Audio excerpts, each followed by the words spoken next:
commentator. So, and of course, she's an actor as well. Whenever we talk about cinema house. So I realized Women Forum and loved the last session, which is bright with all womenly things. But it's a pleasure always to talk about cinema because I started as an actor from being a viewer, been specifically doing only certain kind of work, which is K. Balachandra or Ran TV and stuff on television. But I think the main thing is about founding and running a film club called Cinema Rendezvous. I also work with the Chennai International Film Festival. Just to give you a brief, so that I'm more of that kind of work with world cinema and in our cinema to the world than a film critique. I do not write criticisms. But coming to this point, technology and cinema, I was actually surprised that a women's forum comes up with a topic like this because it's a fabulous topic to discuss. And I think after the industrial era, the technological era has thrown open so many things that we have a dilemma as people, intellectually, culturally, in so many ways because of this rampant growth. I think with the internet boom especially, that has changed. So when you talk about cinema, I think right from pre-production to the shooting part, which is the production, post-production, all of these have undergone major changes. Recently, we spoke in IIT Chennai about from the Lumiere brothers, how still photography, art to still photography to moving, and then the silent era to how sound came on. So, it's a whole lot of things like that. But I'd like to specifically concentrate. You said Tamil Nadu or Chennai. We have a very strong studio culture. Sadly, now all our studios are gone. But Tiruchirappalli was a strong base, and even during the popular Hindi films, many of the people from Bombay, Prabhat Theatre, and so many other places used to come to work down south. And even now, because of A.R. Rahman or so many other people, Rasul Puputi and all these people, much work, post-production work has been happening here. But I'd like to concentrate more on, because it's a women's forum, I should also talk about, when we talk about Chennai or Tamil Nadu, the beautiful women who've gone up north also, whether it was Hema Malini or Padmini or Vaijayanti Mala or Rekha, the aesthetics. And with all these women, I would say it is not about them looking pretty alone. It was with them, you can be an actor. Everybody desires to be on screen, to be seen. That's why we have the selfie culture. But there's something which sets serious actors apart. You can be beautiful, get noticed, but then beyond a point, all beautiful women look beautiful and nice. So what really takes you apart to become the dream girl? Or each of these South Indian women have left a very strong mark in a market which has inherently, you have to speak Hindi, and then you would have the North and South divide. So I think these women particularly need to be celebrated because they've made a mark with the way they think, the way they professionally conduct themselves also. But this topic particularly was interesting to me because I think technology, being a film club, running person, working with cinema, our consumption has varied. Yesterday, we were just looking at cinema on the screen or we had television. These days, we're all talking about lust stories on Netflix. We're talking about, the content war between Amazon and Netflix. So today, and so the way cinema has changed because the way we consume it has changed. So a mobile interface like this, when we see a television format like that to a small thing, to a bigger projection, has changed the language of cinema, how the shots were kept, whether it was close up. So this in turn affects his business, skin tone, makeup, the colors you wear, the angles you give, fitness. So cinema, I think, is one art form which just encompasses everything. And technology has a major impact in the way it is done, the way the story is told, also the way it is consumed. I think we should take note here that today, because of digital technology, projection has become much easier. We have the multiplex culture, and at one time, multiple copies of the cinema being sent. It has brought down the cost. I think all of you would have followed about the strike we had, the fight we have. So I think financially, as entrepreneurs, we would realize that financially, it has altered a number of things like that. And I think Madras is a forerunner on that, though conservative in certain ways. Now, I think from Madras, Andhra, several other places have also gone. But I think Chennai saddles both modern view as well as a certain, like the city itself, a traditionality even in cinema.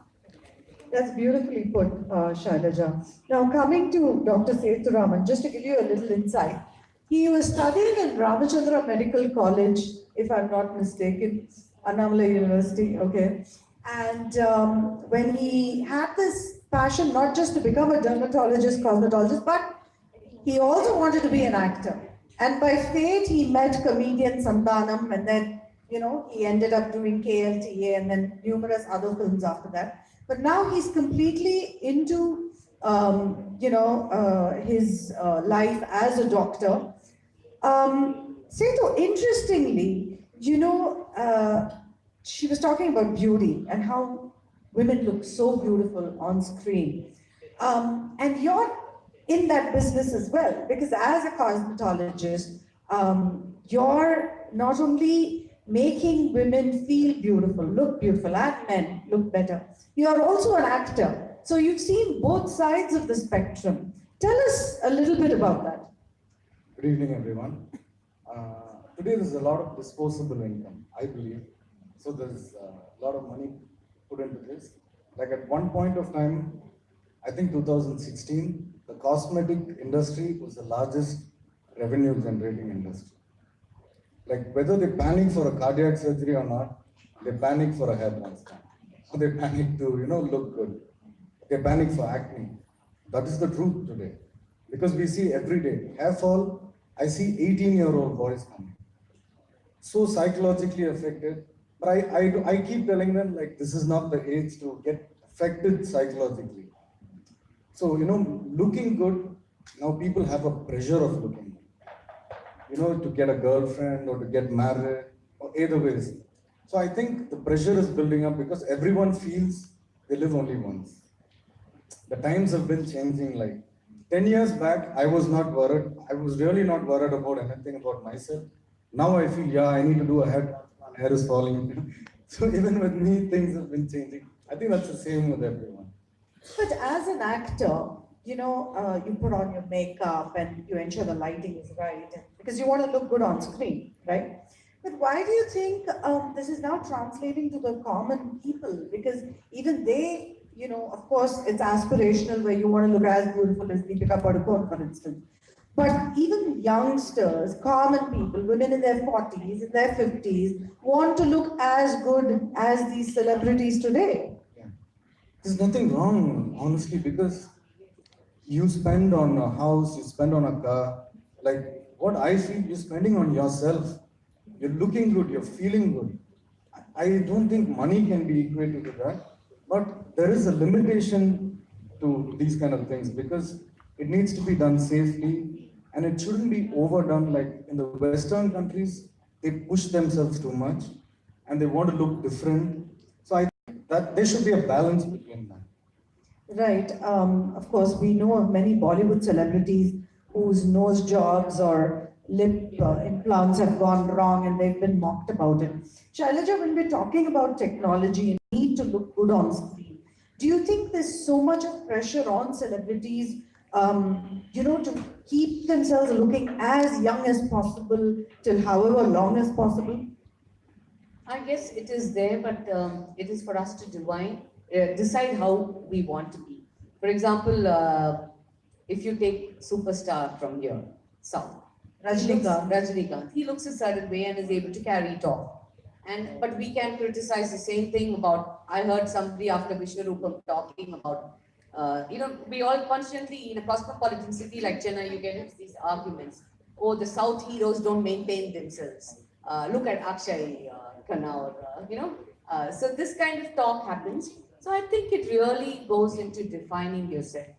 And somewhere as Indians, I think having a pan-American, pan-Indian look and going today, I think stars not only from Bombay, from South India are also inspired to look into work of Hollywood and places because there we're constantly talking about representation of different communities and cultures. So I think today's actors are getting that kind of recognition outside because I work with world cinema and festivals.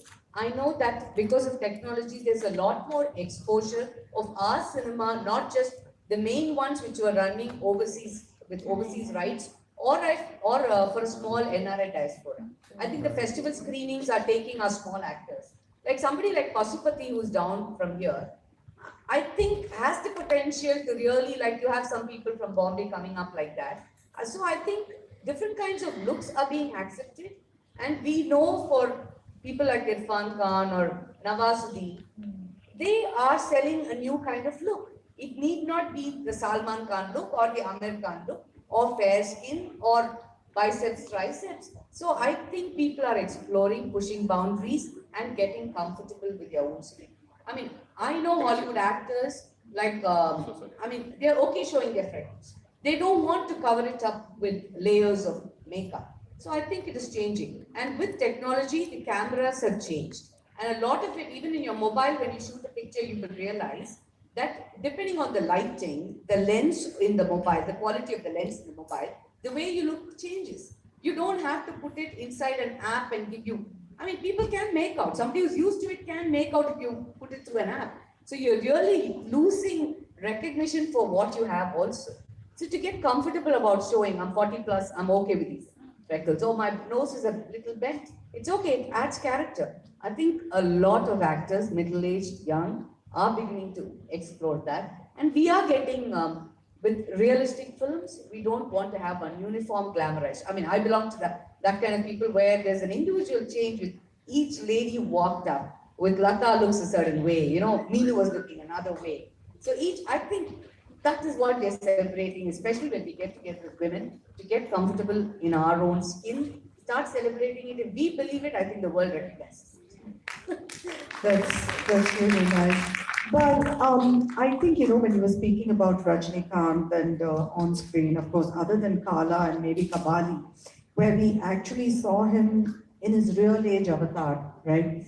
If you go back a few years and you see Shivaji, his skin tone was completely different and, you know, the way he looked. So, Setu, as an actor and as a dermatologist, what do you have to say to that? Yeah, actually, this one of my friend who we did a hair transplant. Okay. He in fact inquired like, "What is this? Is it will it grow back?" And he was inquiring, and that boy called me up and said he's also an actor. He said Rajni sir asked, "Is it possible?" I said it is possible, but not for him. So Are you giving away trade secrets? no, but the truth is, I don't know. Like my point of view, I think everyone deep down wants to also look good. So even on screen, like off screen, they can look however. On screen, even though they've been showing his age, you want to show it right. Yeah, the character demands those additions are there, Yeah. which is fine with technology You want that they the- come in. I think it's for us to use. I mean, it's No, perfectly. it's like just a lighting. visual thing, what we want to enjoy and what people appreciate. You know, that's entertainment and that's, yeah. But you do work with a lot of celebrities. We shall not take names. You know, when they come to you, what is it they mainly come to you for? I mean, what are some of the things that they come looking to you for? Is it like for the face, for the nose, for the hair? I mean, and is it more women as compared to men? No, I get men and women equally. That's quite surprising. Men are equally conscious. What kind of procedures? Maybe like acne, like commonly have for, and post that, it's majority of people at young age who want to take care of their wrinkles. But I personally think they're going a little too much because they think with this they get a lot of opportunities or they can push it, but it has to be done slowly. And like skin rejuvenation, hair transplant, body shaping is such a huge market now. Like non-invasive fat reduction. You know, there's a technology called cryolipolysis where you freeze fat. It's such an amazing technology. And recently I got a procedure done. I usually like to get it done on myself first so I can talk to the patient what exactly will happen. There is this technology called Mira Drive which permanently reduces sweat under the arms. It can permanently reduce sweat. And I told few actors or like few people, they were very seriously interested because when they dance, they feel they sweat a lot and it looks really uncomfortable. So these things, it's approved, it's FDA approved, and it's globally done. In India, it's only very recently coming up. They only launched it now, but they've already done 6 million procedures globally. So I think the technology in terms of cosmetic is developing far ahead also. But Lata, because you were talking about it, maybe, and since most of us here seem to be interested in knowing more about what happens in celebrities and cinema, not really the technology part of it, maybe I should give a small thing. If you see black and white films, you would invariably see this major sweat problem with dance sequence. And I've had famous makeup men, when I started acting in television, he was a very famous makeup man. He would say actresses would come, they would have the kache and they'd be dancing so much of jewelry. And sometimes, like today's sets, everything is not pakka air conditioned. Today, if you have the budget, you have that kind of dance sequence sets in. So they would come running into the makeup room, push their hand up and say, that was a major issue, and they would have pads, which are, so you have in cinema to recreate a certain thing which is simpler here for us. I think there are so many practical difficulties. People tell us, oh, I could have spoken the dialogue so easily. Why does it take so many, reshots and all these things? How many times will you shoot through it? There are several things. One shot is kept away, not okayed because too much sweat was seen, or the light angle. It's about talking the dialogue, they'll talk about Shivaji Ganeshan in the Rooti Varayuru, I think one of the songs. He had to smoke and he'll have to walk. And he's wearing a tight shirt which is see-through. And so there's this whole thing of continuity. When he said that, I just remembered. So it is shot in random order. It is not shot in a linear order. So when in editing they put it together, imagine later on you shot the first shot in the dance and you have a big sweat patch. When it is placed, it's not going to be progressive there. That's going to look on your post-production table very bad while editing. So that's the forethought which has got to go into this. Like Shivaji, when he had to do that walk, I've heard people, like everybody talks about, I grew up as a child, I think Shivaji Ganeshan was doing all this college roles and he looks like 5 college kids, appa, why is he doing? I'm somebody who said that, okay? I'm 1970 born. But later on I understood why he got the Chevalier Award or why he's, a good actor. There's this whole thing of maintaining continuity. To do these walks several times, to know when to walk in front of that light, when to give this look, when to smoke and leave the same way you have to let the smoke out. So as actors, so many things have to be taken into consideration. If you have to talk dialogue and those subtle changes of letting the teardrop fall at this level, holding it, not allowing it to fall. You must have seen it in Savitri's biopic. So a lot of interesting things like that, which I think are a lot more easier today with technology. Right, and when you were talking about that, you've also done films, Yeah. right? So, like I said, you've seen both sides. So, do you understand some of the problems that actors have on sets, which you're able to help out with, other than the sweat part? Yeah, honestly, that is what made me grow in cosmetology as such. I can understand what exactly they're trying to say. Because I was there in this industry for the last 4 years, the film industry. I've had my hard times. Like, I didn't know acting. I didn't know where the camera was the first day. I was searching for the camera. They had 2 cameras. I didn't know which camera to look in. It was really funny. Like, everyone was making fun. I realized acting is way more difficult than practicing dermatology and landed up in dermatology. But, they really have pressure. Like you're saying, it's not easy. It's very difficult. You have to fight through so many things to actually outshine. Like here, we are educated and you know what you're doing. Your path is clear. It's not like that in cinema. So I think like even the little things like want to get rid of their hair, they want to have their lips are very thin. So it's not, even when they talk, the lips are not shown. So they want to make it look a little bigger.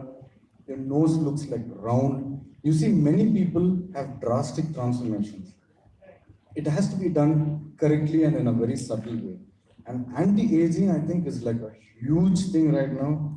Like globally, I would say like these dermal fillers, I think those people make the most money in the world, I would say. It's so common now. Yeah. He's talking about the perils of being an actor. He spoke from a certain doctor, beautician, dermatologist point of view. But as a woman actor, I've often realized, so television is more a close-up medium. So, even those who feel confident about acting, when the camera is placed, I've often seen, even when I do interviews, when I have a production house too, I make corporate films. So when I go to shoot somebody and I place the camera, until this point, I mean, probably Lata wouldn't have this problem, but until that point, they would speak very well about what they are doing. But the minute the camera is switched on, something happens and they become conscious. And most times it is related to not what they're doing or what they're thinking, but am I looking good? Is my lip, is this, that thought becomes so big. And if there is a close up, when there's a long shot, I've had this problem. So sometimes K. Balachandran he used to have this foreground, he will keep something. So sometimes I had the shot with this famous actress, Renuka in television, where Renuka is there and the camera is here, and between my neck is Renuka's scene. So I freaked out in the sense, I can't move my head, I have to keep it in a certain way, and I'm speaking to her, but I have to talk to her there. So I'm asking KP sir, why should I look here? Why can't I look there? He says, no, because the camera is like, the angle is, so a lot of difficulties. You get worried about whether your wrinkles are seen, whether your hair is okay, and you forget your dialogue. I think that's a big problem people have. No, that's absolutely true. And given that, I interact with actresses and actors, many of these actresses, or some, let me put it this way, have told me that because of so much competition in this space, right, they focus so much on their looks. It's constant pressure that I need to get this role. There are 10 actresses vying for this role, and if I don't look good on screen, I'm going to lose the part. And because of this pressure, they run, of course, to Setu, and say, I need my nose to look better, my lips to look better. The competition in the cinematic space is just extreme because there are so many new actors coming in every day into the industry. And it's difficult. It's not always an easy road to success, but everybody wants to be on the big screen. You, of course, had it a little easy because you met Santanam and then, you made your way. But are there aspiring actors who come to you, before they actually start their... They are the ones willing to spend the most money than big actors. This is the truth. They're willing to spend anything because they want to make it. I've seen so many new boys and girls. They just look so normal. Like, I shouldn't be saying that, but everyone wants to become an actor. Every third person who at least comes, who has some relative who's acting or something like that. Sir, I'm also going to act. I'm doing this role. For them, I don't know, it's like a kick or whether they really are passionate about that or they just do it for fame, but they want to look good. I want to become fair. I said, that's not possible. How can you become fair like that? You're dark, you're a South Indian. But, they just want to do anything to become fair and all sorts of things. But Shailaja, you've also been an actor. Don't you think that today the acting profession, despite the fact, we have advances in technology and you say that, of course there are people like Irfan Khan and people like Vijay Sethupathi, in fact, who are doing tremendously well and who don't care about how they look because they're so talented and have so much of courage and attitude on screen which comes across. There is still this pressure on, so many of them wanting to come into the film industry and then wanting to look beautiful. Why is that still there, though there are opportunities, even if you don't look so gorgeous, so to speak? Okay, I can answer this only from my point of view. I've always been selective and satisfied with what I'm doing, and I don't look at acting as a career which is all encompassing and finishes there. I think related to today, if I'm called here, I think it is more because I run this film club. I work on various aspects of media and cinema than just being an actor. I didn't find it very satisfying to do mother's role, which were very limited even for the best of actresses. I didn't find it very exciting. So I think I have a certain mindset, but answering from that point, I think there is competition, but it is about constantly exploring different platforms also. Like I've done theatre, I've done English theatre, Tamil theatre. Again, in Tamil theatre, whether it is S.V. Shekhar kind of mainstream Tamil or Kanimozhi's poems and things like that, whether it's Madras plays, then there's television, there are web series. So if you really like acting, there are so many things you can do, and I think it's very wrong. Like today, I wanted to talk more about how women are only looking at acting or costume designing or jewelry or makeup. And even into makeup, I think we got the first professional makeup woman with a union card very late. The men didn't want people like Banu to come in. That's been happening. But I think we women are very wrong. Like half the time when you see me at work, I'm not dressed this way. So I take pleasure in dressing. I mean, I like doing extreme dressing from business suits to very practical dressing to absurd dressing. At your 40, like somebody said, you're 48 and you wear these things. That's okay. We don't want to be predictable. I think so. Constantly we are redefining ourselves, and I think there's scope for women to work on a lot of other aspects of cinema. Like when we talk about real image technologies, you have Geeta, who's a sound engineer there. She's a fantastic engineer, and sound engineering is so much of cinema is based on all that. I mean, not just TV anchors like BD or all that. People behind, people writing scripts. I think women should get into script writing. So even if you're an actor, I think the actors can easily go into script writing. So if you do some things, ancillary things like this, I think in that rat race, you come in faster, you find other satisfaction. I think women have the kind of experience and empathy to get into a lot of script writing. And if you look at television or short films people take, even mainstream cinema, it's the same old story, the same old dialogue delivery. I think a lot of us housewives can actually get into script writing. So I think actors can embellish themselves with a lot of other skills like that. I completely agree with you on the point that there are a lot more opportunities for women today behind the scenes. You don't always have to be an actor. You can be into, like you said, script writing, in direction, in sound, in music. As a music director, as a lyricist, we have Tamarai who does some brilliant work. So it's about the opportunities you take, and though, yes, the film industry is a male-dominated world, you are, open to misogyny. You are going to face all those, sometimes you might face situations which are very uncomfortable, but it's about how you carry yourself, because there have been so many successful women, and I think Shailaja herself has, been in the film industry now for a while. So there are a lot of women like her behind the scenes as well who are doing really well. And I think that's what we need. We need more youngsters, more young women coming into this and saying, we want to be equal to our male counterparts even when it comes to screenplays or, direction. I think there are a lot of youngsters, like Gautam Menon has very interesting. You find a whole lot of assistant directors. Like you go to MOP Vaishnav, you have a Viscom department. Those of you from outside may not follow these names, but you get a lot of young, pretty things coming into the set. If 15 of them came, 5 actually go on. And I think that's a good balance to start with, where they take it up seriously and get into Vetrimaran. I remember when he came to Cinema Rendezvous, he actually said, I'm not too interested in getting women assistant directors because I'll have to take care of them on the set and you don't know our shooting conditions. I mean, they are really harsh. I have to get worried whether she's safe, whether she's got a toilet facility and all these things. But today, Varsha, one of my daughter's classmates, is one of his main ADs, who the other day when I spoke to him, he said all our subtitles done by Varsha only.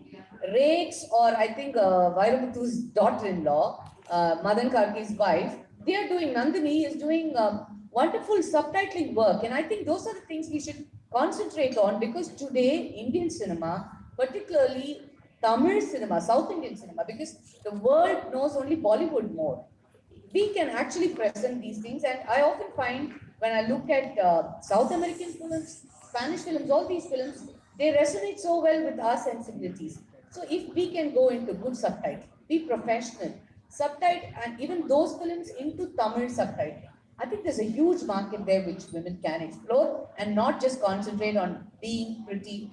Being pretty is taken. Women are pretty. Even if a director, even if a speaker, I think there's a charm, you've got to maintain it. But I would like to say that let's not limit ourselves to our looks alone. We look good and we work very professional, very well.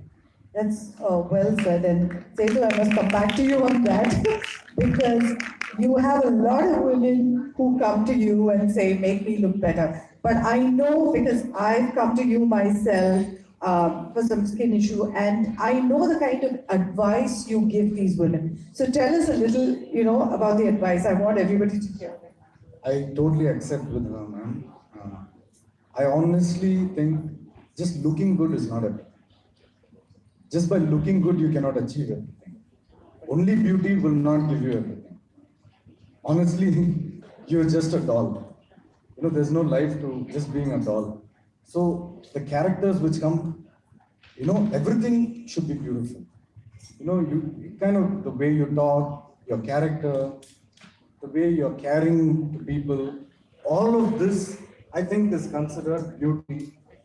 How I can say this is because I'm just 1.5 years old. My practice is only 1.5 years old. I think I have a pretty decent practice, which no one ever said that I would grow so much. No one ever believed, including my father.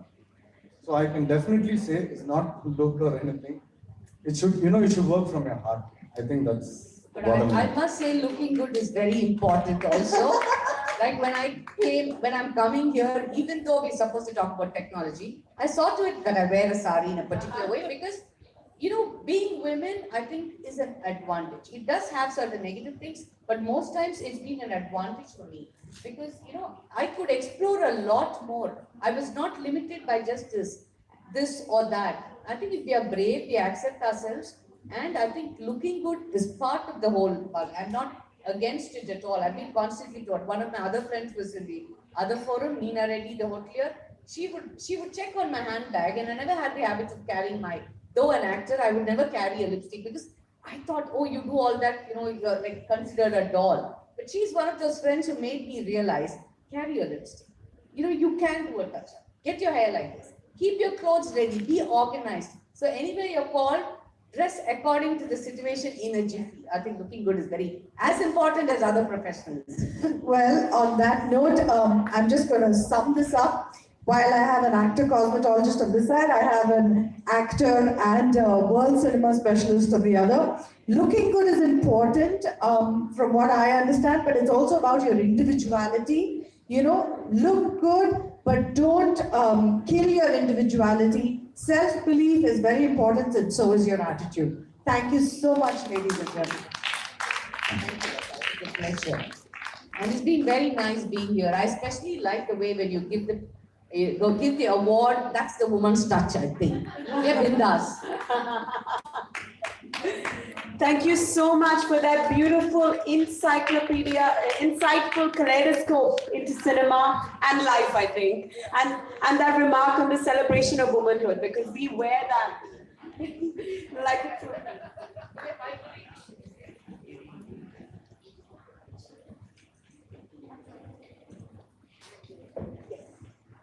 I invite also Deepa Satyanathan to accompany Dr. Harveen Arora to give away the award.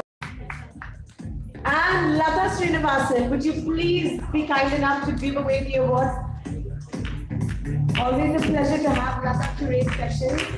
I invite Shailaja Chetno to accept her award as an exceptional woman of excellence at the Women Economic Forum 2018 Chennai. One thing out of the All Ladies League.